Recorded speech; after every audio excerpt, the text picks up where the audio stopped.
What's going on, y'all? Welcome back to the debate room. Today it's only three of us. This is like the first time we're recording in the morning. Feels good, bro. I feel like we haven't done this in so long. But the first round of the draft happened yesterday, and we just wanted to come on and grade every pick. And then we're gonna get into a whole bunch of stuff happened yesterday uh, with trades, stuff like that. So we're gonna get into that. But the main I would say like the major part of this episode is grading every first round draft pick. Before we get started, I got my guys Max and Latif. Y'all can say what's up. What's up, man? Let's do it. What's up, guys? I'm excited for the draft today, actually. I feel like there's still a lot of names left on the board, so I'm kind of excited for the draft today. Yeah, I'm gonna make a video on the best players still available. I still think I get they make money, but I still think it's stupid that there's a 2-day draft for this. It's not the NFL draft. There's not 7 rounds. You can get it done in one day for sure. Yeah, Got guys like Flip who are like completely embarrassed, just still sitting. You know what I mean? Like, I would rather get picked in the second round and be in the green room than just stay in the green room and never get picked. Like, that's just embarrassing. It's a crime. He didn't get selected, bro. It's a crime. I thought the Celtics were going to select him. That was a perfect fit. A perfect fit for Flip. With that 5-out offense, he'd have been great there. I don't know why they didn't select him. They selected Baylor Scheierman. Oh, I think it was still a good pick. bro. I thought Collier was going slip to the second round. That's somebody who I was thinking about for the Pelicans, but we'll get into it. That would have been insane. But I think we're going another route, so that's why I'm not mad at it. But I'm gonna share my screen. I wish this had pictures on it, but it is what it is. I went through like a few websites and I couldn't find it. So, um,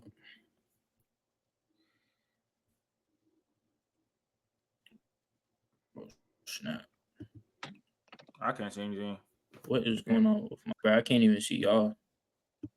Yeah, I was gonna say I think Jaden's tweaking a little bit. Back, I can see it now. Yeah. All right. We're back, y'all. We had a little bit of technical difficulties, but how we're gonna do it is we're just gonna look at the names. I wish we had pictures, but I went through a few websites and they didn't show the pictures, so I guess it is what it is. But yeah, Atlanta Hawks select Ricochet with their first pick. Max, I wanna start with you first. Just tell me about. Oh, pick. It's obviously Ricochet has potential. Right, number 1 overall pick. I don't think it's like completely just true to say he doesn't deserve to be there. The Hawks, I don't agree with it. I guess because of the players they already have. I think that Sar would have fit really well in that team. I get you got a Kungwu, but I think they're trying to throw a Kungwu out of 4. Maybe I'm wrong, but Clint Capella has been on the trade block for years, trying to get him off of there. I think Alex Sarr would have fit well in a pick and roll with Trae Young. You're trying to develop Jalen Johnson. I guess you might throw him at your 4, but I just don't know that Ricochet was the pick. I'd say like it's not terrible. Obviously, I would drop it to a B- or a C plus. I think that they've loved Zachary for it seems like a couple weeks now. He's been the rumor number 1 overall pick for a little bit. I don't know. I guess there are other people who I think could have fit better. Um, the Hawks are a question mark anyways because you don't know who's going to be on their team. Obviously, if they do finally deal Clint, if they do get rid of Trae Young or DeJounte Murray, they still have a lot of question marks. So it'll be weird. I think it'll be not a good situation for a first overall pick with the revolving door of people, but I guess we'll see. Yeah, for this pick, I'll go ahead and give it a B. I think that Ricochet and Sar were like the consensus 1 and 2 picks. I do believe that Sar may have fit a little bit better. Of course, the stuff that you were saying about Capella, he's been on the block for years. I actually was the one kind of supporting the thought of putting Onyeka in like the starting center spot. I don't know how that's transpired. I haven't watched Hawks basketball consistently, but it's not a bad pick. Especially when you look at Ricochet, I don't know if you project him to be like an all-star level player, but again, this is a weak draft. So with the number 1 pick, I guess it fits your team. He can be like a nice 3 and D type of guy, but I don't know. I don't think it's necessarily bad, but I would have preferred Sar in that spot. So I'll give it. What did you say, Max? You said like a B minus. I said B minus C plus, a little bit less than what they got here. I'm gonna agree. I'm gonna agree with the CBS article, and I'm gonna say it's a B. I gave this pick a D plus. I think it was a bad pick. Sar has, I think, a lot more upside than Ricochet. Ricochet wasn't even probably a top 5 prospect for me. Sure, he fits the team theoretically. He's a good shooter. He's good off the ball, but as far as creating his own shot, it's not there really at all right now. As far as putting the ball on the floor, it's not really there at all right now. He's also not great at passing the ball or creating for others at all. And him as defender isn't going to be like some elite defender. He's not a point of attack defender. He's going to shut down your opposing team's best player. That's not what he is. I think he's going to be a plus defender and a good shooter, more so like a Cam Johnson type of thing. That type of player. But I think his peak is something like Mikal Bridges. And if you can get that, that's really good. But that's saying he hit a ceiling. So I don't know if that's going to be his thing. But if you're drafting someone's draft outcome who is kind of like a Cam Johnson type of person where he's going to be a plus defender and a good shooter, then I don't think that should be drafting, number one. And Sar is not necessarily a better fit, I would say, just because they have Big O at the 5. They have Jalen Johnson at the 4, and Sar wanted to play the 4. So I get that from that perspective, but I think it was a D plus. I don't think I think it was a bad pick. I think he's the one of the weakest number 1 picks we've seen in a very long time, and maybe one of the weakest ones in NBA history. I think that's how bad it was, to be honest. Yeah, I was saying that yesterday. I was joking with my coworker. I said he'll be one of the worst first overall picks next to Anthony Bennett, but that's kind of a different story. Is it true to say he might be like the worst prospect pick number 1, or is Anthony Bennett? I think Anthony Bennett is probably worst prospect because he was considered to go in the top 10, but not number 1. Like I remember it was like a shock on draft night, but like again, no speculation, no whatever else. As a pure prospect, I feel like he might obviously he's definitely top 5, but top 3 or something. Top 3 in what? Worst prospects to go number 1. Okay. We can move on to okay. With the second pick, the Washington Wizards select Alex Sarr. Latif, you can start off since you just ended your little thing. Alex Sarr, this is an A plus pick. Well, not A plus. I'll say A. The Wizards are moving towards an upside swing. They don't have a lot of talent, so they're trying to get the best talent possible. And I think Sarr was the best talent possible, arguably in his class.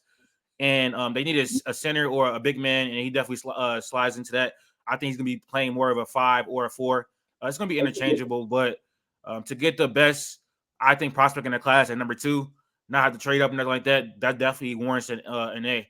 And having him and having Bilal, I wish they would have kept Denny because their defense would have been crazy. But having Bilal and having Sarr to anchor the defense is going to be it's a path to have a special defense basically in the future. And so I like that. Offensively, he has a lot of work to do, but I'm going to give it an A. Max? Sorry. The Wizards had arguably my least favorite move of the night by trading Denny. I still don't understand that. But as far as their drafting, I thought it was pretty on point. Both their picks I did like. That'll get into it later. I like both their picks. Washington has really nothing going for them right now. You tried to get Jordan Poole last year. You tried to get Kyle Kuzma and see if that worked. It didn't. Bilal had showed some signs to develop very well. To be a 3-and-D wing you need.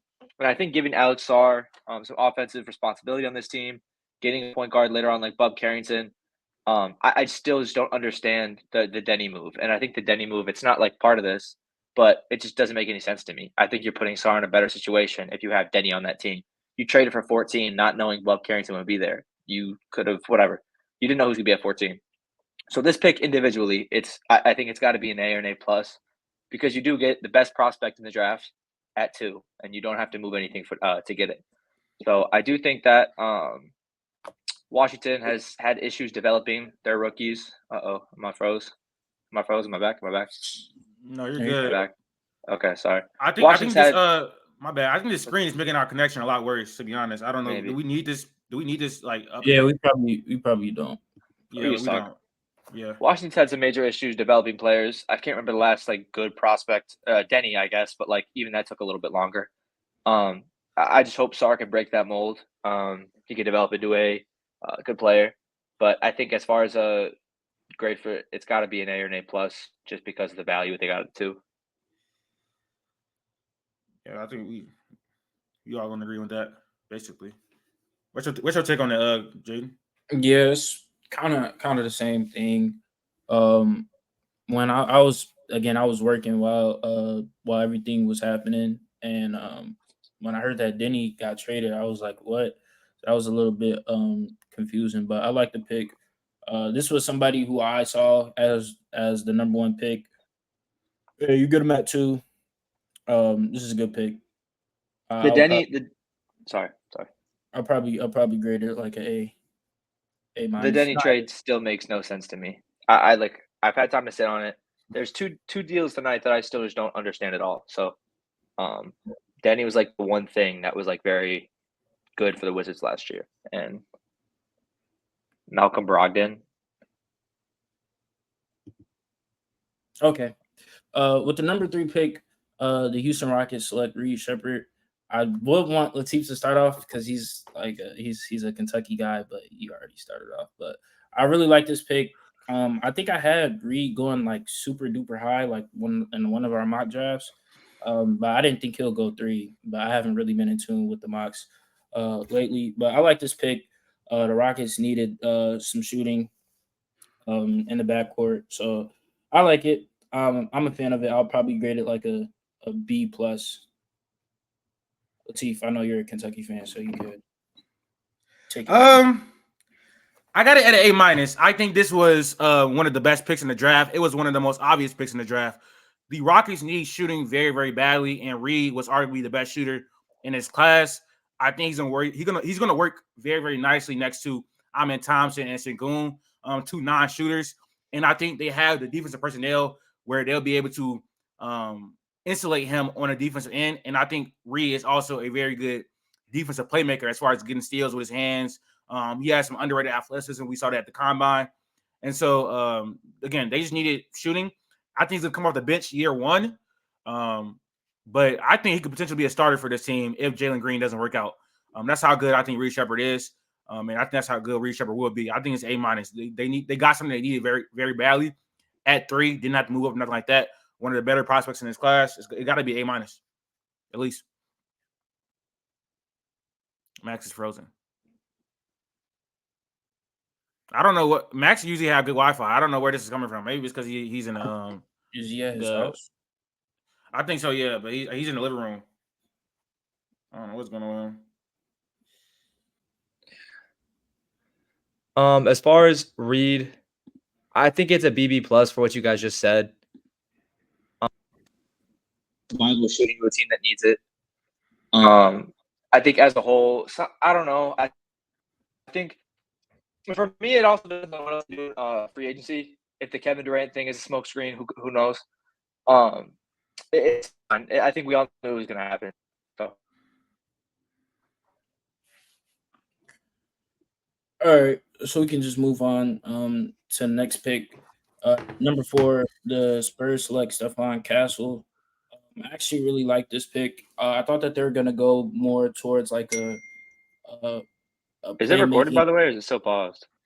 No, it's recording. It's recording. Okay, sorry. I thought they were gonna go towards like a playmaking type guard. But I think that Castle can get it done.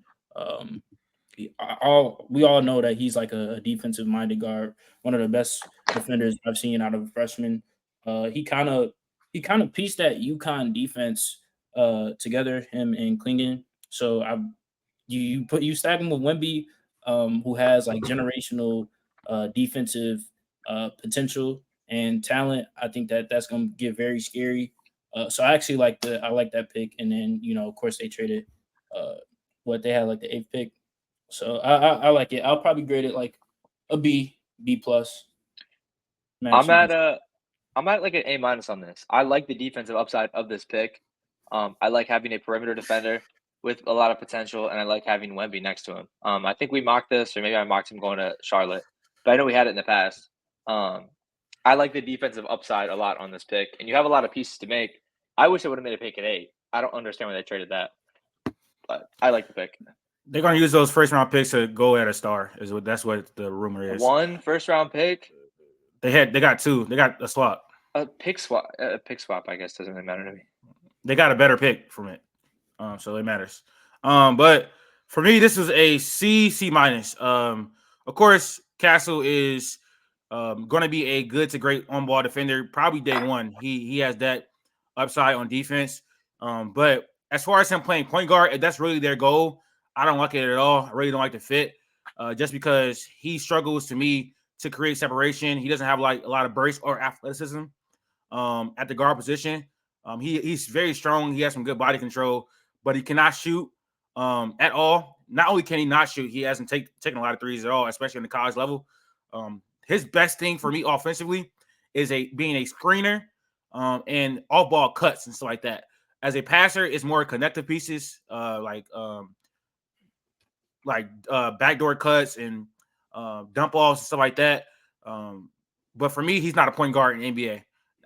Not right now. I think offensively, he is a bit away from being a NBA level offensive player right now because he cannot shoot again. And the best thing he is right now is offense, like it's off ball things, screening, cutting, that type of stuff. It will make it a lot easier because he's playing next to Wemby, who's going to draw a lot of attention. So that should free up some space for him, and hopefully they can develop him. But I didn't like the pick at all. I don't think they should have made that. I think they should have probably took Ron Dillingham or Ron Holland at this pick, and then just took Rob Dillingham at 8. So, yeah, he doesn't really create advantages at all. He's a good defender though, for sure, but he can't shoot. He can't create for himself. And he's a connected piece instead of like a actual primary playmaker. Because to be a primary playmaker, you have to be able to create your own shot and create for get downhill, create for others, that type of stuff. He doesn't do that. Your biggest gripe is that he can't shoot, but you say that they should get Ron Holland. That doesn't make any sense to me. My biggest gripe wasn't that he can't shoot. I also said that he cannot create for himself and is not that great creating for others either. That's one. And two, Ron Holland's shooting flashes, indicators were all better than Castle's by a lot. Like Ron Holland actually took threes. Castle did not. He shot 2 threes a game and shot 26%. Like he's a really good bad shooter. It's not the same at all. Yeah, I mean, I saw him in more like attacking downhill type of off ball situations at UConn. Again, like I don't know if this was. I think that they should have went with a playmaking type of guard that kind of fits alongside better with Wemby on the offensive side. But I feel like defensively, this could be a crazy duo. So I'm not mad at it. Ron Holland is a great defender too. Defender. He is a 2-way. He is a 2-way. Okay. So what did I say? B plus. What did you say, Max? A minus. B plus.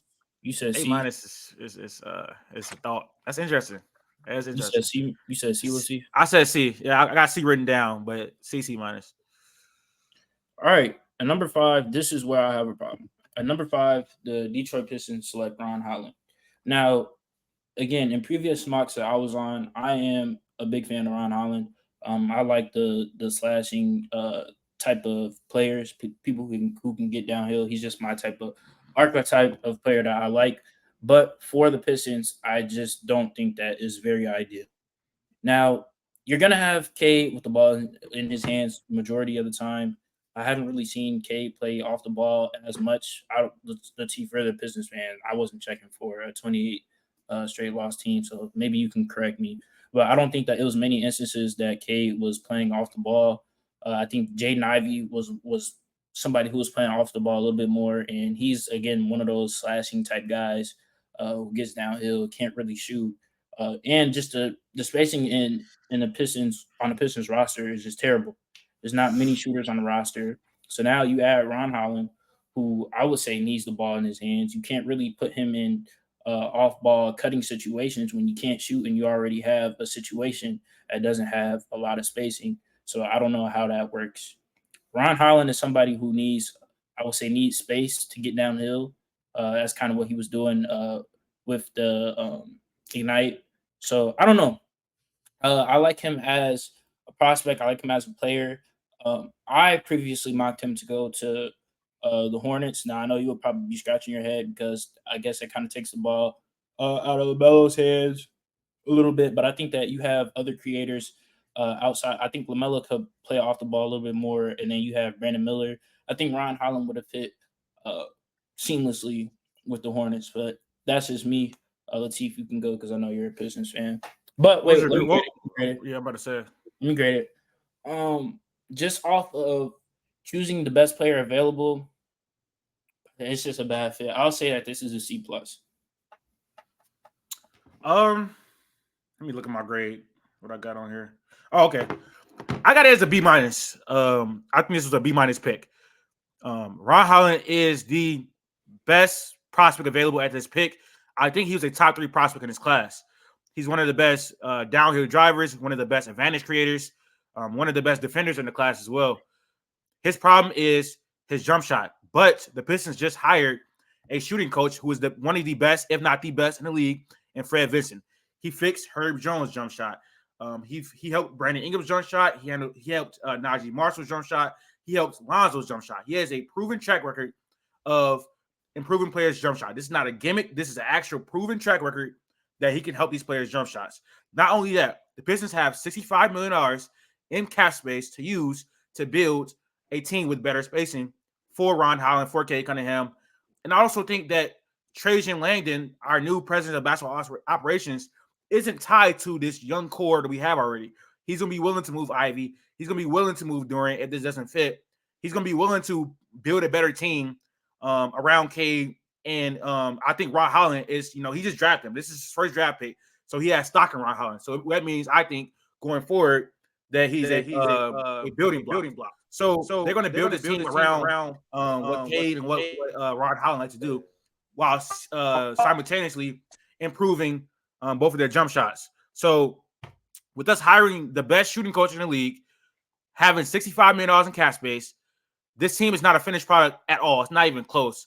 We just made a trade today for the 37th pick, Wendell Moore Jr. It's not a finished product at all. There's going to be a lot of moves made before the start of the next season. Like a lot of these players on the team will not be on the team in the future. So that's why I kind of get the hesitancy with taking best player available, because they've done that with Ivy. They've done that with Asar Thompson, and it kind of like has mixed results. So I get that, the scrutiny, the hesitancy with that pick, but this is a new era. Langdon, this is his first draft pick, so he has a whole entirely different vision. Nothing else besides what he just did now matters, because I don't know how tied he is to Asar. I don't know how tied he is to Durant or Ivy. I think he is willing to move off any of those players. So I think the building blocks going forward are going to be Ron Holland and Cade Cunningham. I don't agree with that. I don't agree with that. I don't think why. I don't think that he'll be willing to move off of Asar when you just drafted him. Well, that wasn't his draft pick. You should. Can I finish? I wouldn't say you just drafted him, but his organization just drafted him. What, at 4 last year? 5. You just drafted him at 5 last year, who shows all NBA defensive potential. If you just put him around shooters, if you can just redirect this team, I don't think that you would move off of him. That doesn't really make sense to me. I don't say he's going to do that, but I say it's a possibility. Because again, he didn't. That is possible. Yes, it is. I don't think anyone on this team is safe. He did not draft him. It's not his pick. He didn't draft him, but that was a Troy Weaver pick. He didn't draft him, but it's just so much potential there. And then also, like you were complaining about the whole season, you kind of just stuck him in a corner, and that's sets that Monty put him in. You just fired Monty. You're gonna get a new coach.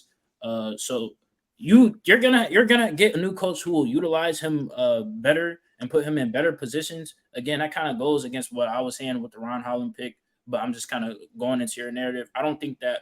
Of course, Duran was somebody who was highlighted as somebody that you could move off of. But sorry, I just wouldn't see it, especially when he has all NBA defensive potential.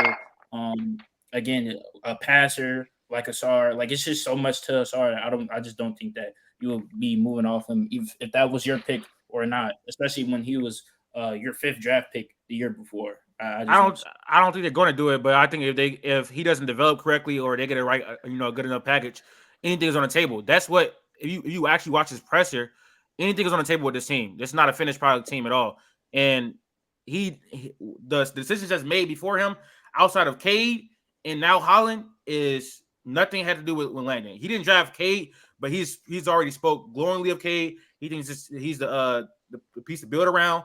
All that type of stuff. They're actually about to probably give him a rookie max extension. So again, I just don't think, because he didn't draft him and he didn't draft these other players that everybody's expendable. I'm not saying it will happen. I wouldn't predict that at all. But I'm saying my point was that anybody's expendable on this team. And that's why when you look at this draft pick, you shouldn't view it of like what we have on the roster right now, because I think it's gonna be changed a lot differently. But Max, what's your grade? I think it should be heavily. I think it should be heavily graded on.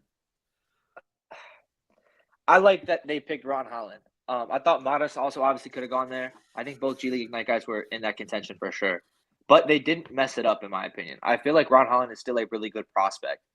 So I'm leaning B minus, but it's kind of more B minus because I agree. The fit is not there right now. It has potential to fit, but not right now. But I do agree with Latif saying that it's not his team. And I'm not trying to do too many comparisons, but we saw with the Bears when you switch GMs. You want to draft your guy. You want to put your guy, the people that you believe in, the people that you draft into positions. And I think Ivy's definitely gone. I don't think Ivy's there. Or if he is, I don't think he has a major role. I think Ivy's done. I agree, though. I think Asar has serious potential. And I think that during training camp, and I don't think he'll get moved this year at all. But I wouldn't push it off the table later on. So I think Ron Holland is going to be a big point of the team going forward for what you just said, with him being a number 1 overall pick, or their number 1 pick this year. So I think that like overall, it's probably a B minus. If you could develop the shot, obviously it helps out a lot more. It's just, I think again, some of these are tough because I think there will be a lot of turnover in Detroit, and the team will look very different on day 1 of training camp than it does, or on day 1 of the season than it does right now. But I'll go B minus. All right. You can move into the next pick. Now, I don't know how to say this guy's name at all, so I'm going to need y'all with that. What's his name? Charlotte Hornets. I think it's Tajane Saloon. Tajane Saloon. Okay, Saloon. yeah. So with the 6th pick, the Hornets select Tajane Saloon, another French guy. It was like 5 or 6 of them in this draft. It was crazy. But Max, are you free? Frozen? I'm here. Am I here? Am I good? Yeah. You're good. It's a reach. I think it's a reach. It's a raw prospect. I think that I think it was time now to hit this, try and hit a home run off this. I think we obviously know Tajane's very, very raw. I don't know. I think you had shooters on the board. You had defensive pieces on the board. You had proven people on the board that could have been better impact guys today. On that Charlotte team that could have helped Brandon Miller, Mark Williams, could have helped LaMelo Ball. I'm not in love with the pick. I think that they could have traded back and got him. I feel like there wasn't much buzz about Saloon at all. So I'll go like a C minus on that. I think you're being gracious. I have this as an F right now. I might change it to. I don't think I'll go with an F for many, if any of these. There might be one. It was one of the worst picks. It was one of the worst picks of the draft. I'll go D minus. Be nice. Don't be Fs. Don't be Fs.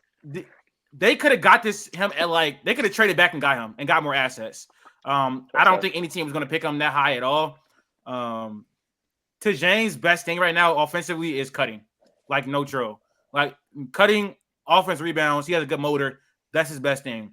His jump shot right now is more so theoretical. He shot a lot of threes, but a good volume of threes. But it was 31% from the 3. So it wasn't like super elite or even I would say good. Defensively, he's not a point of attack defender. He's more of a help defender. He can like switch, so it's like some versatility there a little bit. But it's more so theoretical. It's a lot of theoretical stuff right now. It's a lot of upside. And I guess they're trying to gear towards the future. I think they like a long time away, but LaMelo just signed a 5-year contract. Brandon Miller had a pretty good rookie season.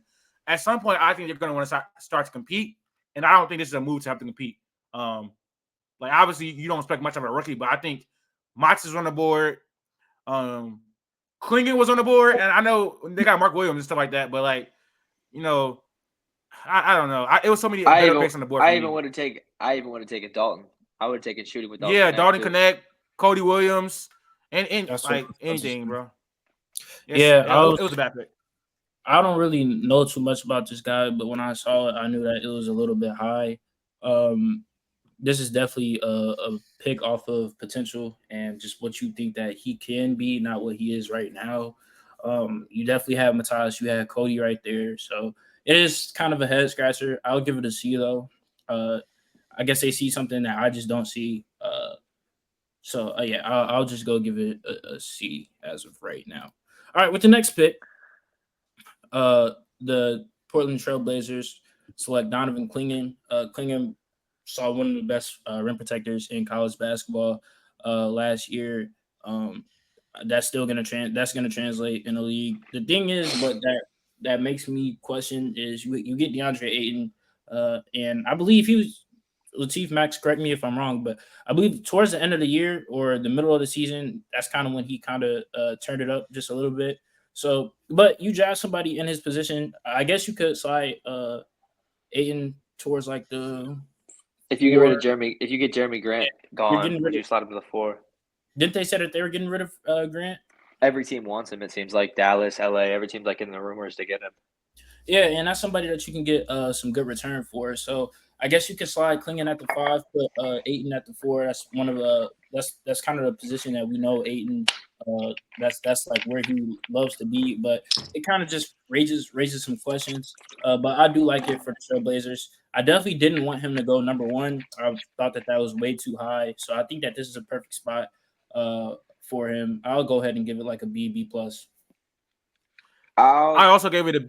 Oh, my bad. I didn't mean to interrupt you, Max. No, it's okay. I didn't know who was going first, so you can go if you want.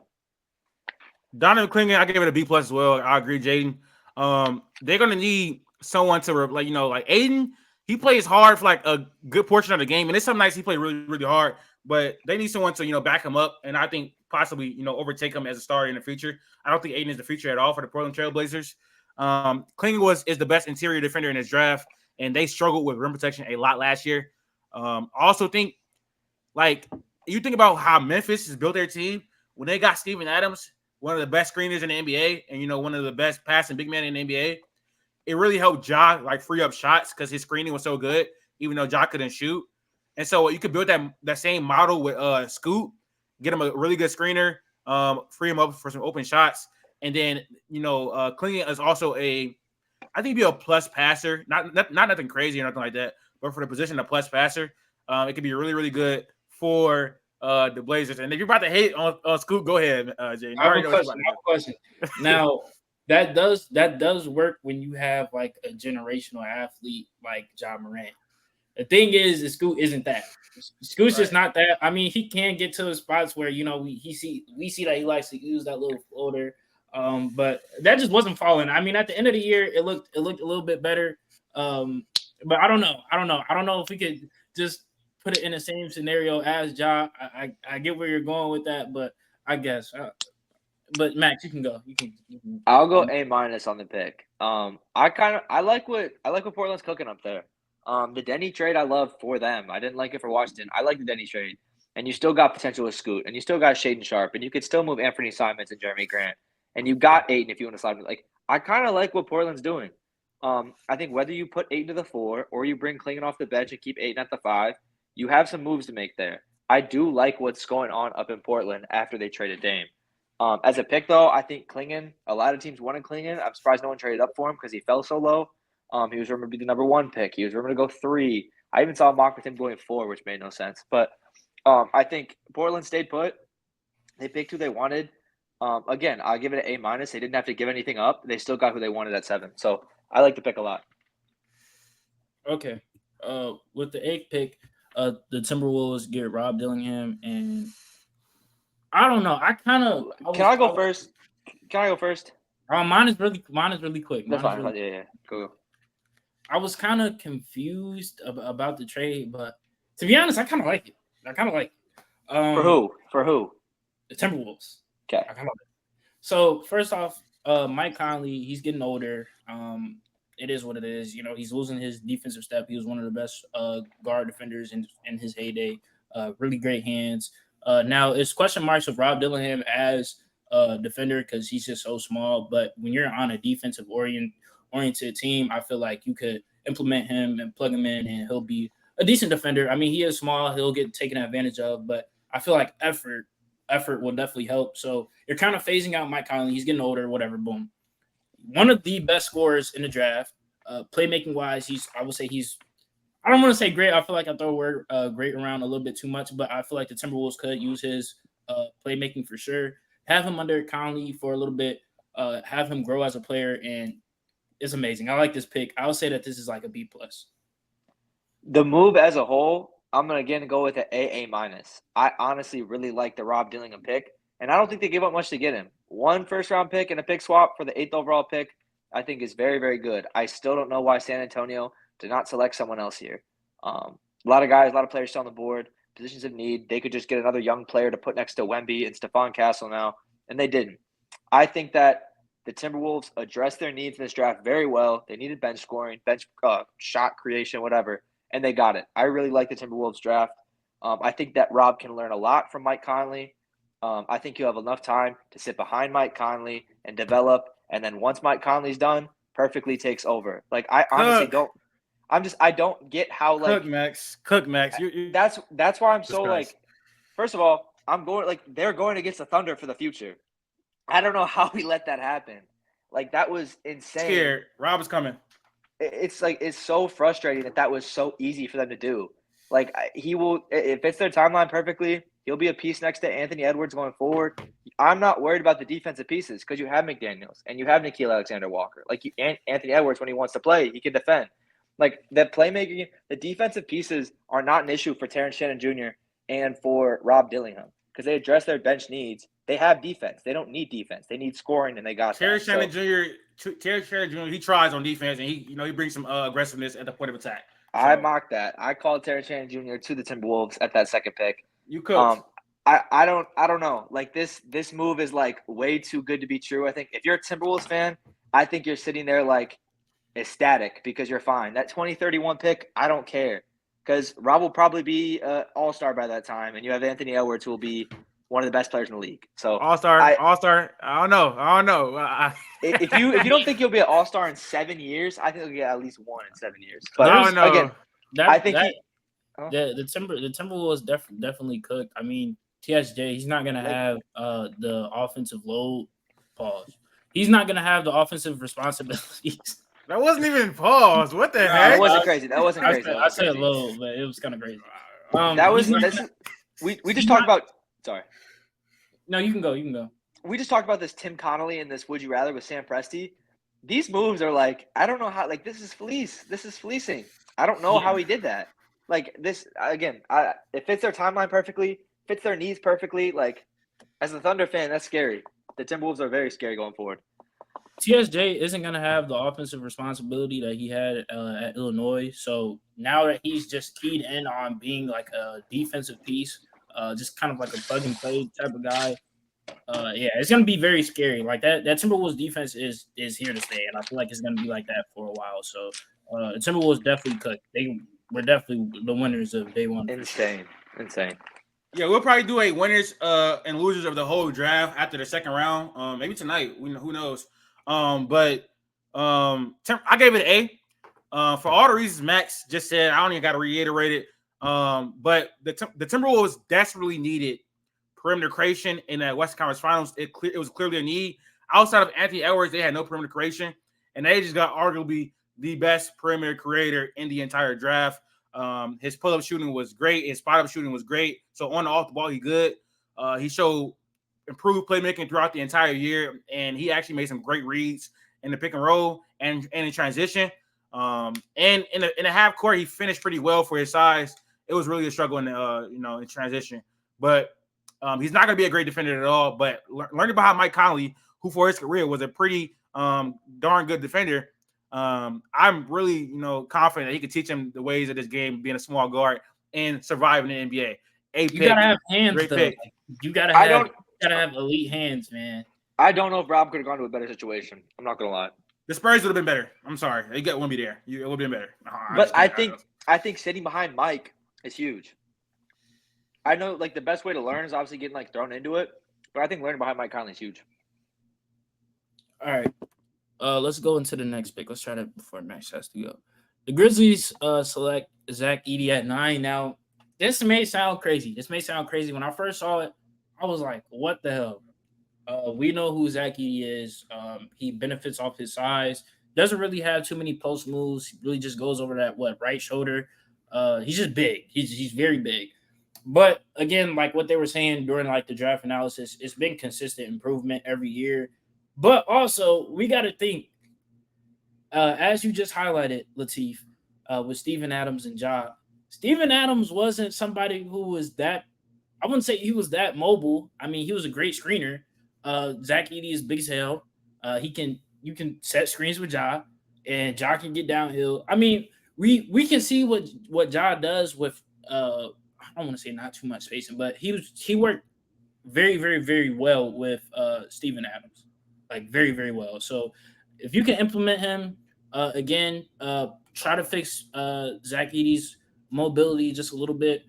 His offensive game will need some help. I don't think that he'll be able to just go over his right shoulder every time, just do that little post hook just because he's big.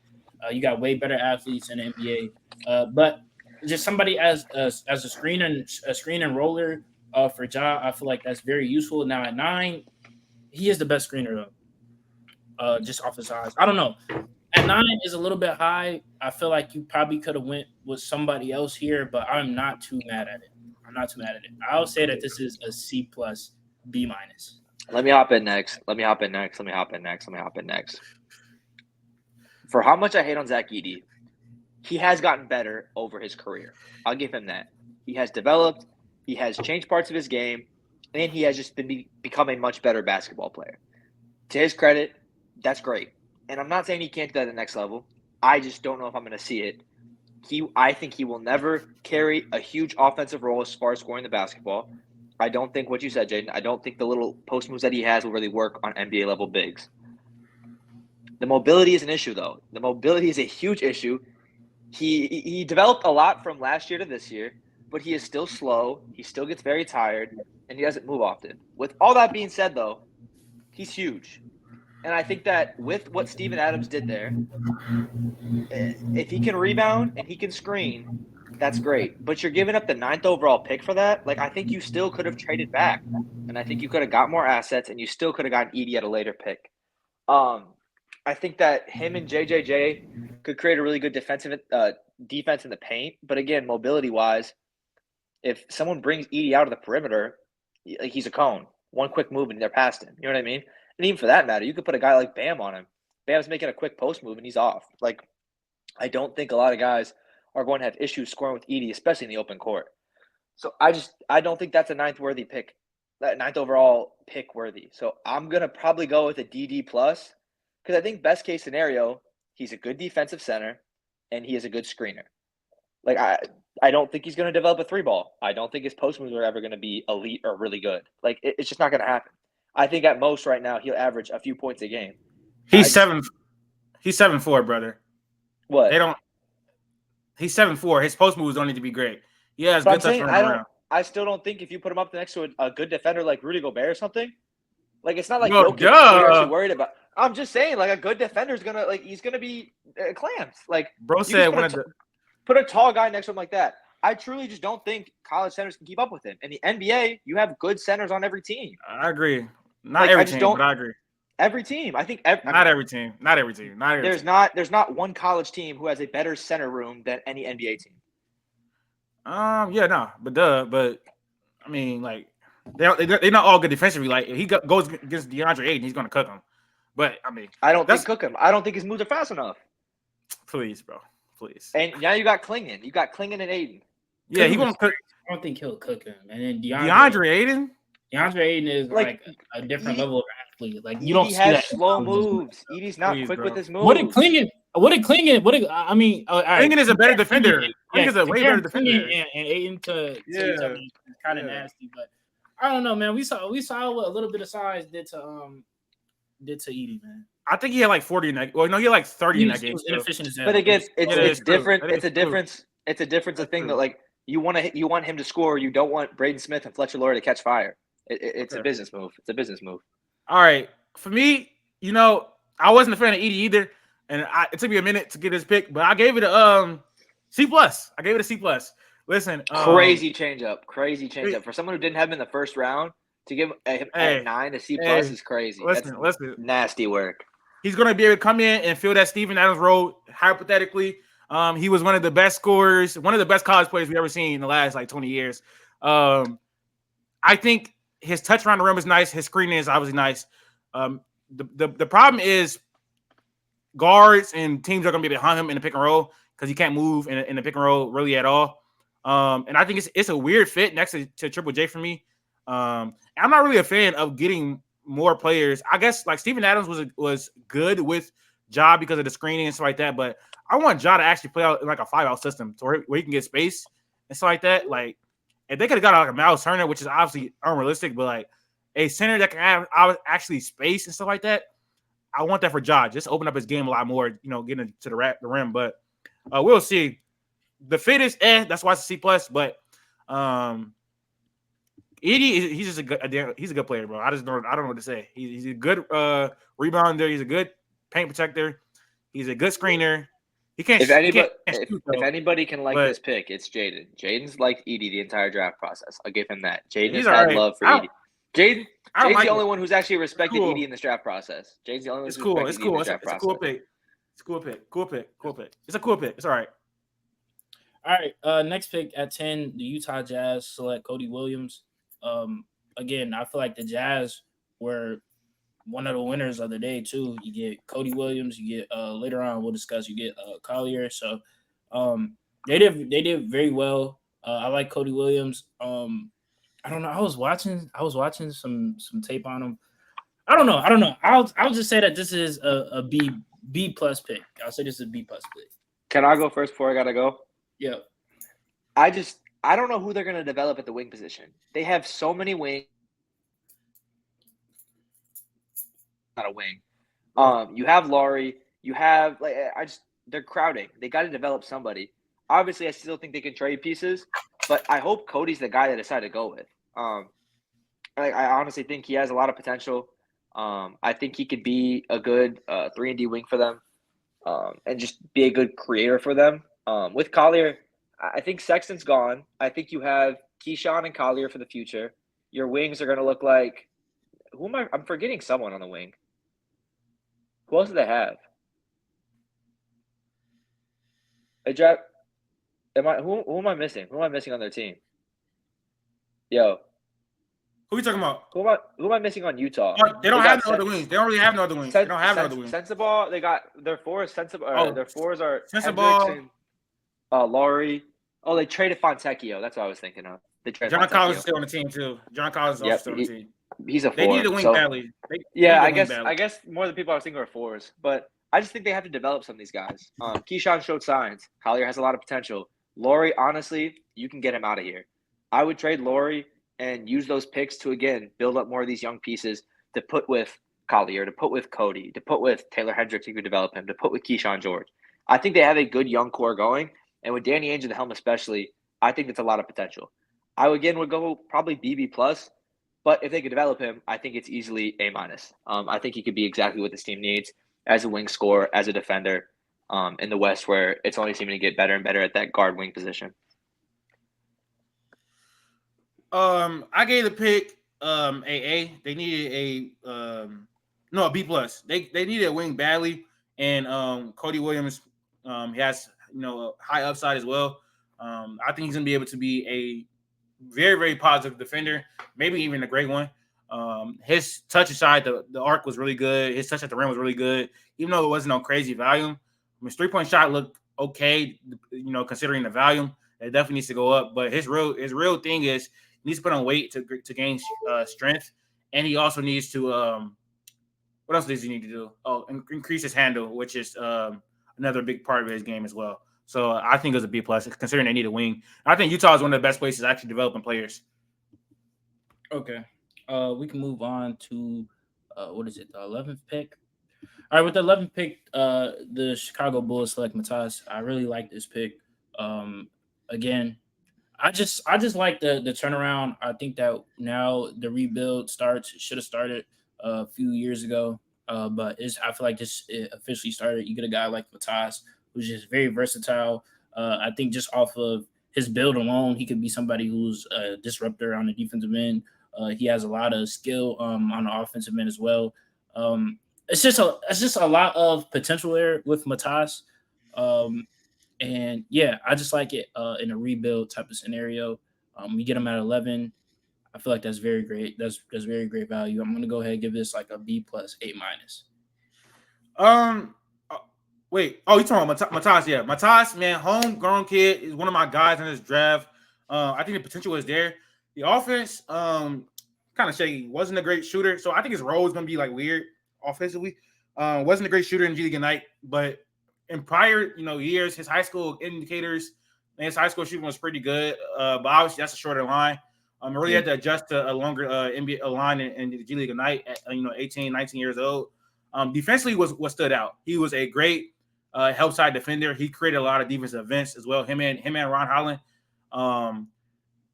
I think he could possibly attack closeouts, but his creation ability was a lot higher what we thought.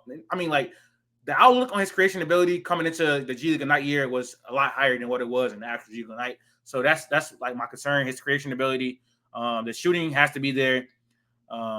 He needs to put on weight, improve his handle, all that type of stuff. But it's a work in progress. And for the Bulls who are they have a lack of young talent for real up until now. To get Matas, my bad, at 11 is a good value pick for sure. I thought he was gonna go higher to the Pistons. Yeah, I definitely thought Matas was gonna go a little bit higher, but you get him at 11. That's great value. I really like it. My brother said that he wanted Devin Carter. I mean, I'm tired. The Rockets is traded for AJ Griffin, bro. I love that. What was the whole trade? The 44th pick. Okay, yeah. My brother said that he wanted what was it? Is it Devon Carter or Devin? I keep saying Devin. Devin Carter. Yeah, my brother wanted Devin Carter, and I don't know, man. I'm kind of tired of like short, defensive minded guards. Hold on. Yeah, I'm kind of tired of like defensive minded small guards on the Bulls, bro. Like I'm tired of it. At 12, the Oklahoma City Thunder select Nikola Topic. This pick is funny because I feel like this is just a pick out saying, Giddey, you weren't good enough. He's basically just a better Giddey, in my opinion. Better playmaker, better passer. I don't know what his shooting is like. I can go look at that right now. Is he like a good shooter to you? I mean, the indicators that he could be one day, but no, and he wasn't last year. No, he wasn't a great 3-point shooter at all. But he shot like 85% from the line. He has a really nice touch inside the arc. His form is looks good to me, so I think it will be able to develop. But at right now, he's not a good shooter now. Okay, but he looks like he's better at penetrating. Looks like he's a better finisher at the rim. He looks more athletic. Obviously, with his injury, he'll be sidelined. But yeah, you need more of a playmaker, more of a passer in this system. The thing that kind of failed the Thunder in the playoffs was the playmaking, I would say. A lot of people kind of overlooked or kind of undermined Shea's playmaking ability or passing ability just because he is such a great creator just when it comes to scoring. And that kind of bit them a little bit. And Giddey just couldn't get it done because, he got played off the court. So you get Topic, however you say his name. You get him. You add him in It may take a little bit of growing pains. It may take some time, but I do like this pick. I'll probably give it like a B plus. This pick for me was a C. Just okay. I really was confused on why they did it, to be honest. And I don't know. We could talk about the other pick later, but a lot of the stuff OKC was doing in his draft was head scratching to me. I get the thought that you may not get someone that can, contribute early on to a contending team, and so they tried to, bank on the upside. Getting Topic at this pick at number 12 was great value. I don't know how you fit the team because I think Topic is going to be best with the ball in his hands, creating, getting downhill for others. And that kind of, counteracts what Shea is great at. So Shea will have to become better off the ball. Topic will have to come better off the ball. Jaedon will have to come better off the ball. I don't really get the pick. It was a C for me. But just because they got, one of the better prospects in the class, I have to give it a C, at pick 12. But he's also going to be injured for a year. So you're going to have to, redshirt him 1 year and develop him for 1 year, not even play on the court. But it was kind of mind-boggling. I think they could have got someone like Dalton Connect, and he come in and provide volume shooting, versatile shooting immediately in year one, which they really, really needed in that Western Conference semifinals series. So I don't know. I'm gonna give it a C. I think they could have. If they would have took Dalton Connect, I think it would have been better, to be honest. Or Khalil Ware, or Deron Holmes, or Tyler Smith, or Deron Holmes would have been perfect for this team.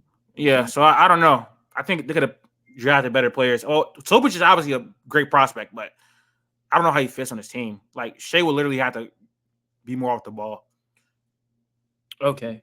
With the 13th pick, the Kings select Devin Carter. I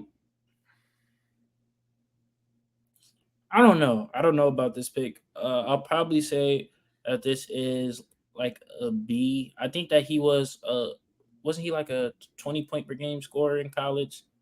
I think it might have been like 19. Well, yeah, so close. Yeah, so his scoring role again, he's probably not going to be a scorer in the league. I think he'll be better. It was 20. 19.7. He'll be more of a scoring option than why am I blanking on his name? Davion Mitchell. Yeah, he'll be more of a scoring option than Davion, but defensively, they kind of do the same things. I don't know. I'm not mad at the pick. I don't know. I'll get us like a C plus B minus, bro. I don't know. I'll get a pick a B. I think the Kings needed defense a lot. They were still a bad defense last year. And Devin Carter is one of the most electric and one of the best defenders in this class. His defensive playmaking and his athleticism was crazy. He made a lot of special defensive plays. His motor is good. He's going to do everything, the 50-50 balls, all that type of stuff. I think he's a better defending prospect than Davion Mitchell because of his size and wingspan. He also was a great rebounder for his size. He also shot pretty well from catch and shoot his last year of college. And he kind of reminds me like a Josh Hart type of player that can help any team. And I think the Kings are in a space where they're trying to compete now, and so they didn't go upside, and they got someone to help them that's going to help them year one. So I like the pick. We can move on. Oh, I said yeah. C. Yeah. Okay. At 14, the Wizards select Bub Carrington. I'm not gonna lie. I don't know too much about this guy, but I've seen that this got like a lot of attention. So Latif, you could kind of fill me in on Bub. So Bub, I'm gonna give the pick a B. Bub was one of the youngest players in this draft, and again, the Wizards signal with these moves that they're going with a lot of upside. His upside is pretty good to me. He was a great pull-up shooter, like one of the best, and we've seen it in college basketball in years. Mostly from the mid-range. He was really, really good at mid-range, playing with pace. And he was a good, pull-up three-point shooter for his volume. The percentage wasn't there, but I like his form. His only issues are like he can't get to the rim really at all. He's not strong at all, so you need to fill out his body a little bit more. He's not great at finishing through contact or even generating rim threats or rim pressure at all. And defensively, he has a lot to work on, but he has the size and length to be at least a decent to plus defender on that side. So for Washington, who needed a point guard like super badly, especially since they went star number 2, I like the move, and they bet no upside. So it was a B for me. Okay. With the 15th pick, the Miami Heat select Khalil Ware. Um, I'm not too mad at this pick. This is somebody who's very athletic, can be like a lob threat. I was paying attention to him for the Pelicans, but again, we were at 21, so I just didn't see it happening. I don't really know what the fit would be like alongside Bam. I just don't know. And do you have the playmakers to get um, Khalil the ball in lob situations? Who's their guard right now? Terry Rozier, is he going to be there to stay? Who Who? do they have at the guard spot in Miami? Terry Rozier, Tyler Hero. Damn, that's like that's really it. Yeah, I don't know. I like who he is just like as a prospect. We saw again like Derek Lively, somebody who like being a lob threat is very very important in this day and age in this league. He's somebody who's very athletic. I know that they were saying that he has like motor issues. Going to the Heat is will be very beneficial. Just Heat culture, we know what that does. So I'm gonna go ahead and give this pick a C plus. I just don't know how you would pair him with Bam. I just don't know. I'll give it a C plus though. I do like him as a prospect though. I was definitely eyeing him for the Pelicans. I'm giving this pick an A. Where at 15, I think that's a great value pick, and I think this is amazing. They needed another big. They didn't have a lot of big depth outside of Bam in the first place. And I think potentially we see both of them playing together. If Bam can move to the floor and he'd been working on his 3-point shot. Khalil Ware has some potential as a spacer. He shot really well from three on limited attempts, but for a center, it was pretty good in my opinion. His mid-range shot was pretty good in my opinion. His touch is pretty good in my opinion. His issues were more like a motor thing. And in some big matchups, he didn't play pretty well. But his ability as an athlete to protect the rim, to finish at the rim, to be a lob threat, shooting upside, all that, passing upside as well. I like it. I love it for the Heat. One of the better players in the draft, in my opinion. Khalil Ware is one of my guys in this draft. And for him to go to Miami, a great culture. I think they can develop him pretty well and possibly even get him, great production out of him in year one, like they always do with these rookies. Undervalued players. I think, yeah, a pick for me. One of the best picks of the draft. But like, what would be your indicator that they would move Bam at the four and kind of like make him more of like a I perimeter think threat? that would be a few years away as far as like getting Khalil Ware in the starting five, but he started to take the three a little bit more, and that's going to be the next point of his game. He has to develop that type of 3-point shot. He already has the mid range game.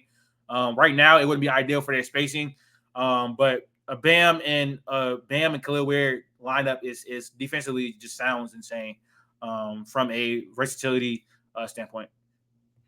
Yeah, in the playoffs we've seen it a little bit more. I think he took three attempts, one. He averages below one attempt, uh, just behind the 3-point arc. But again, like you said, Yeah.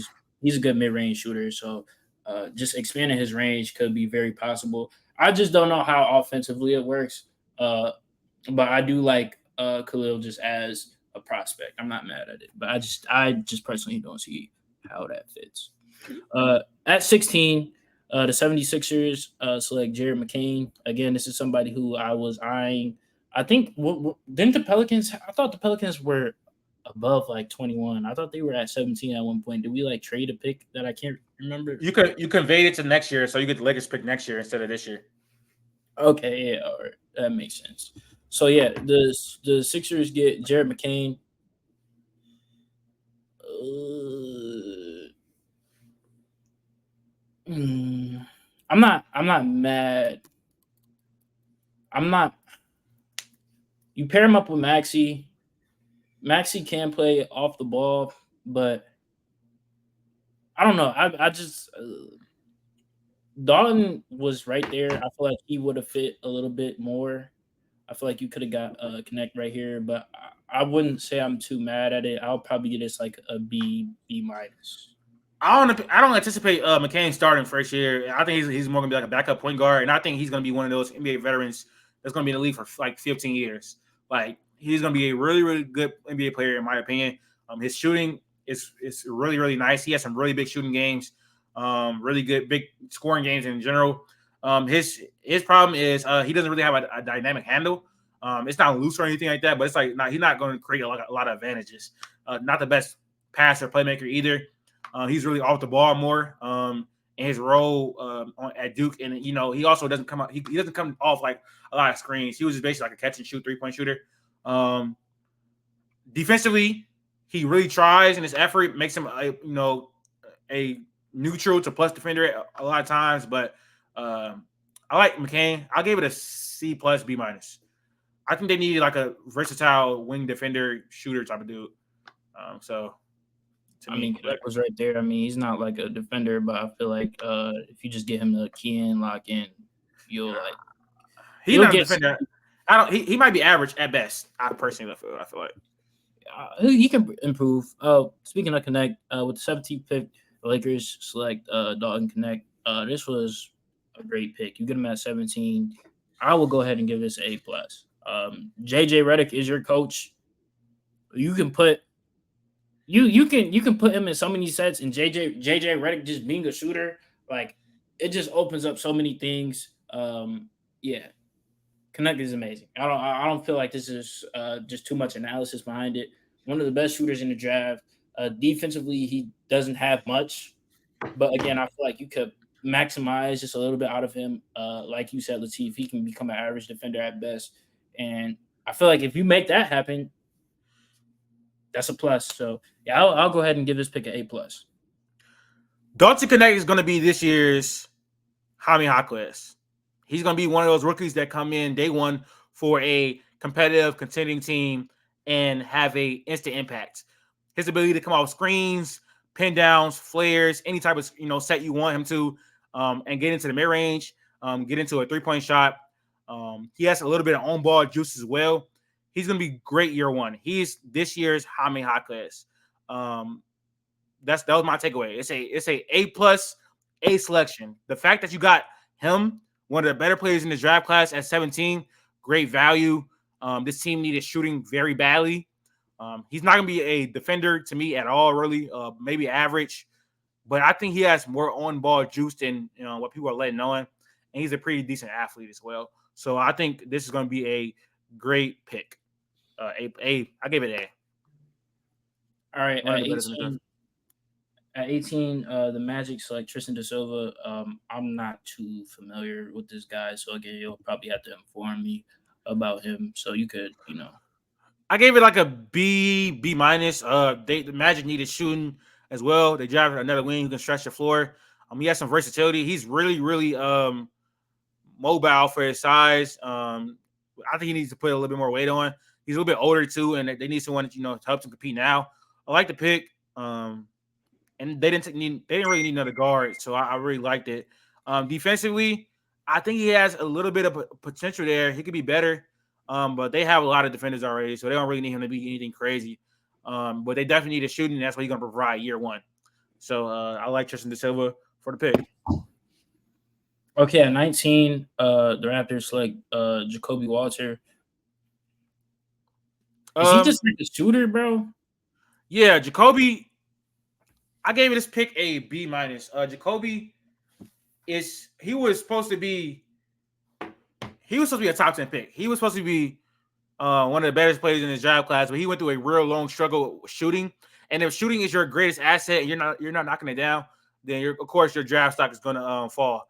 But I think he's gonna be able to come off screens, flare screens, pin downs, all that type of stuff, knock down threes. A really good movement shooter. He needs to put some more weight on, but on the defense side of the ball, he really tried. His defensive focus wasn't always there, and he got beat off the dribble a good amount. But if he can lock in defensively, I think he can be a interesting like two-way shooter impact type of guy to me. And I think pairing him up with Manuel quickly in the backcourt is a pretty interesting fit with Scotty Barnes handling the ball, playing that point forward role. So for the Raptors, I think it was a B minus pick. I like the pick. I thought that's who they should have taken. Jacoby is also another one of my guys who I thought was going to be a lot better in this year's class. But he cannot really create for himself right now or play make at all. And that's kind of hard to do that at the guard spot, being about 6'5". So I like the pick, though. It was B-. All right, yeah, I wasn't really too sure on him. I haven't really like done my research on him, but I do For sure. remember him just being like a shooter. This is your team. The Cavaliers select Jalen Tyson at 20. Yeah, tell me about him too. He's a big guard. No, he's not a guard. He's a wing. Oh, well, it's kind of the same thing. He's like a 2 guard, 2-3 guard. Jalen Tyson, B, love to pick.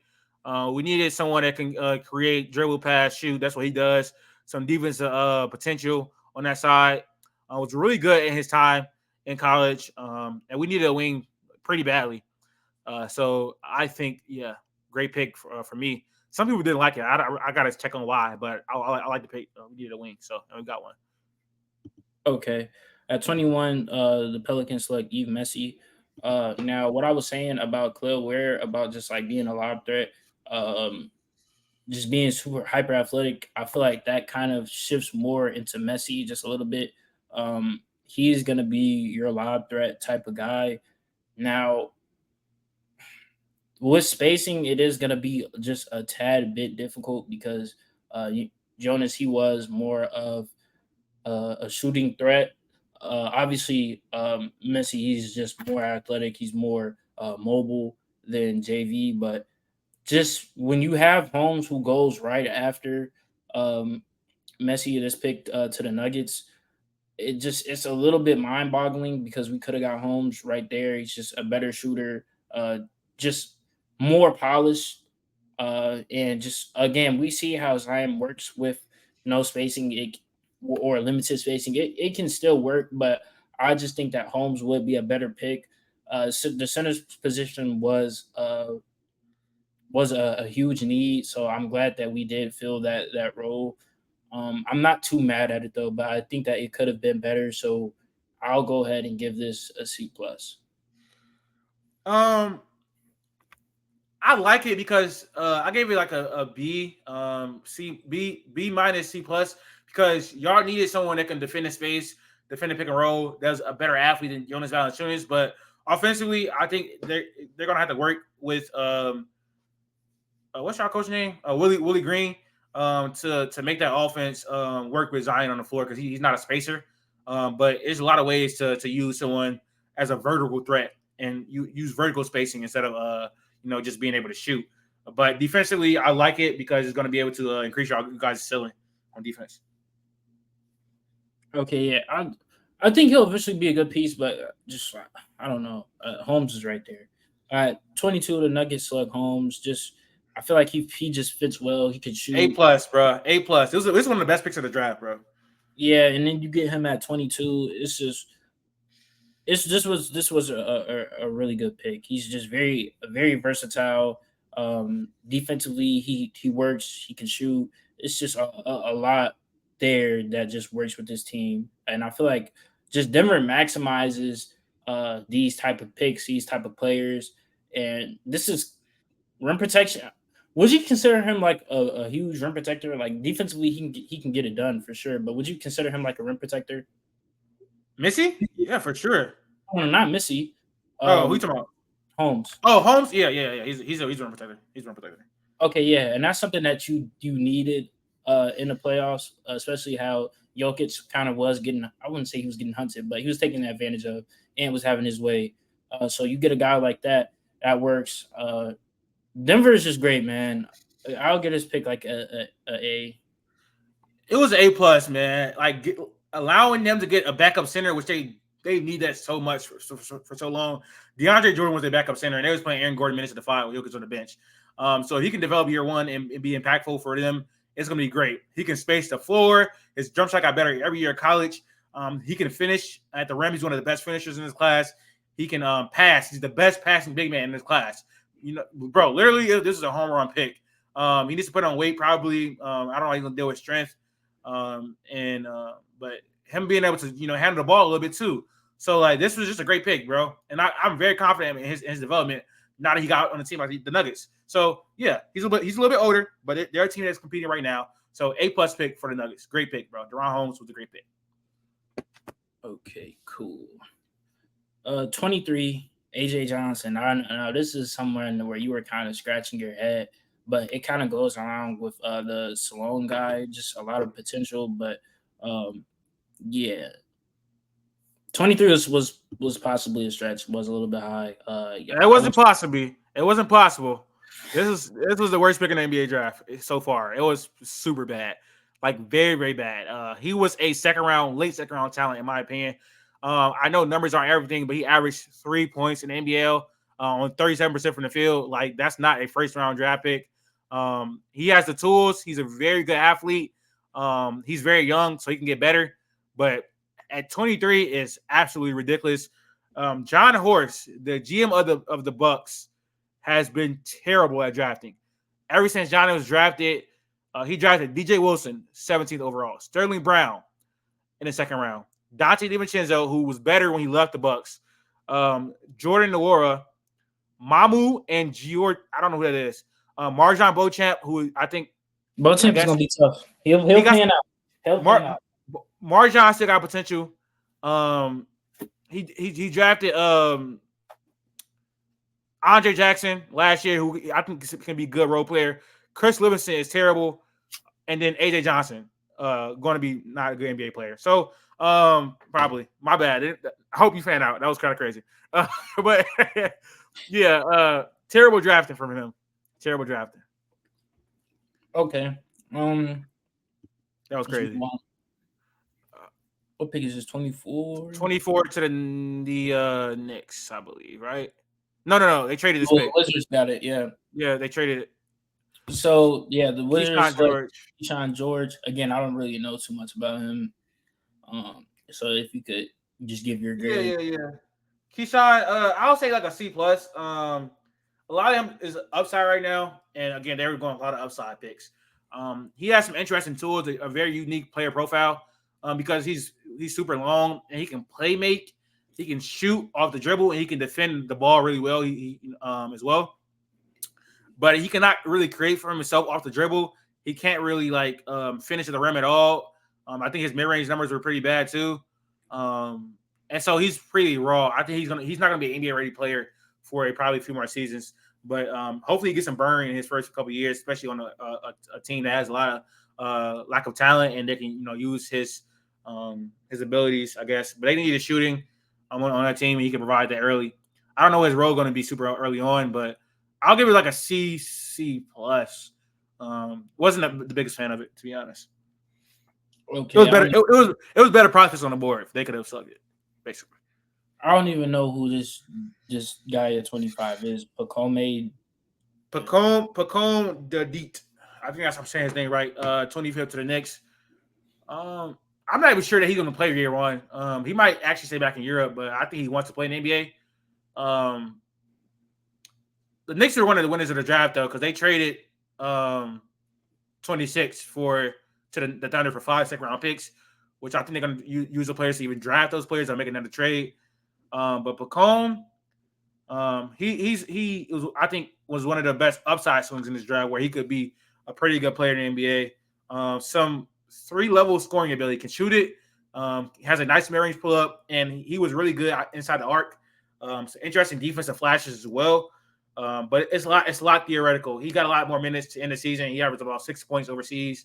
I don't think he's NBA ready yet, especially on this team where they don't have a lot of high impact players. So this could be like one of those picks where we don't see him in the NBA for like a year or two.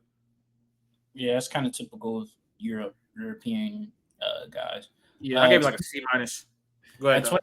26. I know we talked about this guy a little bit. The Oklahoma City Thunder select Dylan Jones. Now it's kind of a head scratcher because I just don't see the fit here. Dylan, he can score. His shooting needs a little bit. Shooting needs a little bit of work, but just inside, I think he's a good mid-range shooter, isn't he? Yeah, I mean, he's a very versatile player. I don't get it. They traded 5 seconds for him, so they must love him. I know second-round picks are just like whatever now, but trading 5 seconds, I guess, bro.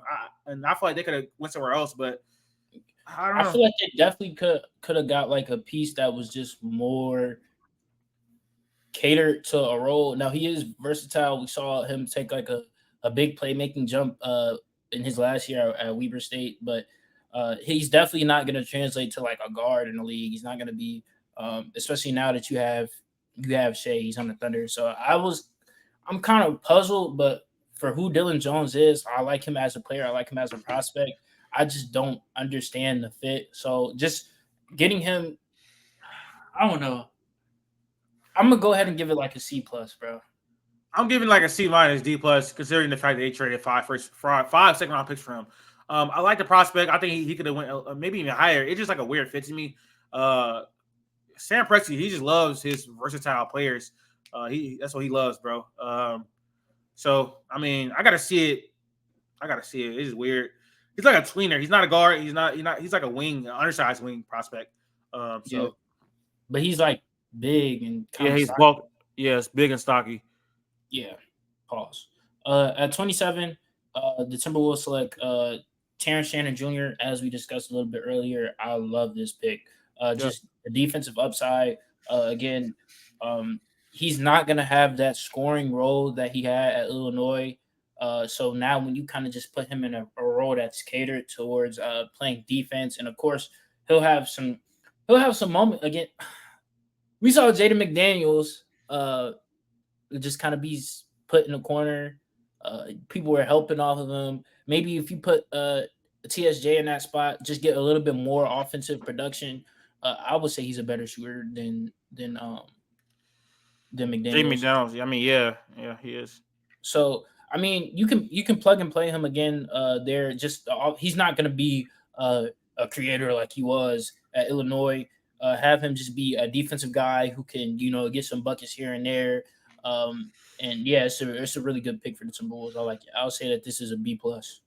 I gave it an A. Great value with TSJ at 27, and they needed more perimeter creation, which was what they got. They got two of the best scorers in the draft class. TSJ also he gave a lot of effort on defense at the point of attack, and coming into a culture where they're going to be defending, I think it's going to be even better. But as far as like a Cal Anderson, Nickeil Alexander-Walker, who may be going to different teams pretty soon, I think this is a fine replacement, especially he can offer more of a scoring punch. Obviously, not going to be at 20 points per game he averaged at Illinois with that load, but his ability to get downhill and draw fouls as well is going to be really good for them off the bench for me. So I gave it an A. I think it's a great pick. They won the draft. We're going to talk about it later. We're going to do one second. But yeah, 27. That's a really good pick. And I don't really want to say it light, but I'm happy that everything came to light that he beat that case, man. That's just crazy how you could just ruin somebody's reputation, career, life, really, off of just a crazy accusation. And while watching the draft, I kind of felt like they didn't necessarily highlight his game. They kind of just highlighted like that moment, which was kind of a little bit irritant, but it was kind of close to the draft. So I mean, I get it, I guess.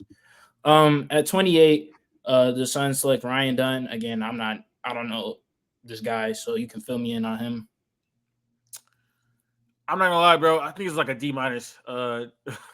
D minus was so strong. Okay, that was crazy. D plus, C minus.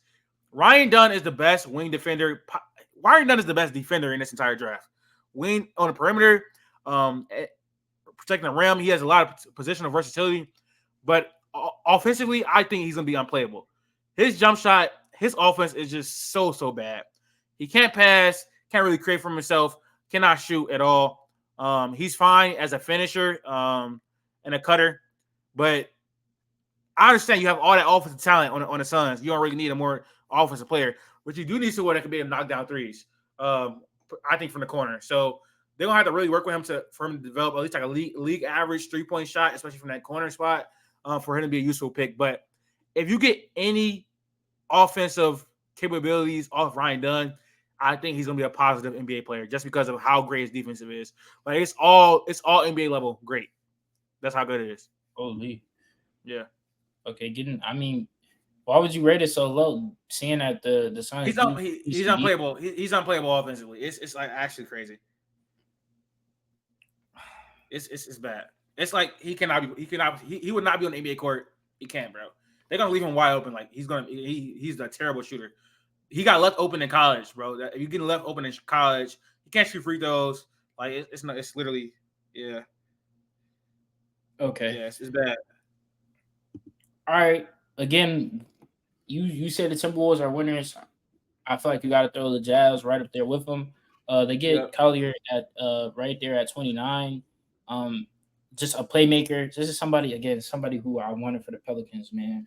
Hopefully we trade BI, get like Darius Garland or something. I don't know, but I did want Collier, and I do get that the center was a big need, but I honestly I don't know too much about this draft, but could there have been a move that I don't know if we have second round picks either? Do we? I don't think we do. Y'all have a good amount of assets. Y'all not like y'all have assets, bro. The Pelicans, a good amount of assets. Yeah. I don't know. I'm not gonna harp on it, but Isaiah Collier at what 29? Yeah. It's a great pick. Just a playmaking guard. You know, he did like. Wait, did he get hurt? He got hurt, right? He got hurt. I think that tanked his stock just a little bit. So now he was somebody who was seen to like go lottery like early. Number one. Number one before the college season started. So you get him at 29. And after he came back from injury, I'm pretty sure, if I remember correctly, he did look good. So you get him at 29. That's great value. You end up with Cody Williams, Isaiah Collier. You had a great first round. So yeah, I like that pick. I'll go ahead and give it like an A. Isaiah Collier is going to be this year's Tyrese Maxey, like one of the best guards in the draft class. Fell all the way down to 29, bro. Like, there's no way there are 28 other players in this draft class better than Isaiah Collier. I don't believe it. I'm happy for him because he ended up with the Jazz, who I think is going to be a great situation for him to let him develop. I think him and Keontae is a pretty interesting fit, but I like it. It's a young backcourt. I think it can work. He's going to be able to create advantages, playmake for the other players on the Jazz. He's one of the best downhill drivers and players to get to the line in his class. The shooting needs work, but if that develops, bro, if his jump shot and his pull-up game, mid-range game develops, he's gonna be one of the best players in this draft. And GMs are gonna feel stupid for letting Isaiah Collier slip to the Utah Jazz. That's what I feel. One of the best picks in the draft, for sure. Yep. All right. You know what? The Celtics. Baylor Scheierman. I'm gonna give it a B plus. They added they can basically say he's like the Sam Hauser replacement. Baylor Scheierman is a great shooter. He's a really good passer. He can handle the ball as well as a wing. Not the best defender at all, but he's probably better than what's bro name? Oh, Sam Hauser as a prospect defensively. It was a good pick. I think they probably should win Cal Filipowski to address that big need, especially since Al Horford is about to retire probably, and Kristaps Porzingis continues to stay injured. Xavier Tillman's a free agent. So, yeah, Cal Filipowski should have been a pick, but they also got a great player, though, at 30. Yeah, that's what I was going to say. I think that it was kind of a head-scratcher that Kyle didn't get selected right here. It's just a second-round guy, so he'll be drafted earlier today, very, very early. Probably first. First, yeah. But I'm not too mad at that pick. I'll probably give it like a B. So this wraps up our first round draft pick grades. Yeah, we're gonna be back possibly tonight. I don't know. I get off late, bro. I don't know. But I appreciate you guys for supporting. Make sure that you like the video. If you haven't followed our socials, it's at the top. Make sure you subscribe. We're going on YouTube at a rapid pace. I really appreciate that. Just keep doing what y'all are doing. TikTok going crazy, bro. TikTok going crazy too. Like, we just gained like 100 subscribers on TikTok yesterday. Yeah, I think we got like 120K on the mock. 160K. Yeah, so everything is starting to look up. Just keep supporting us. We're gonna keep pushing out content. Appreciate you guys, and we're out.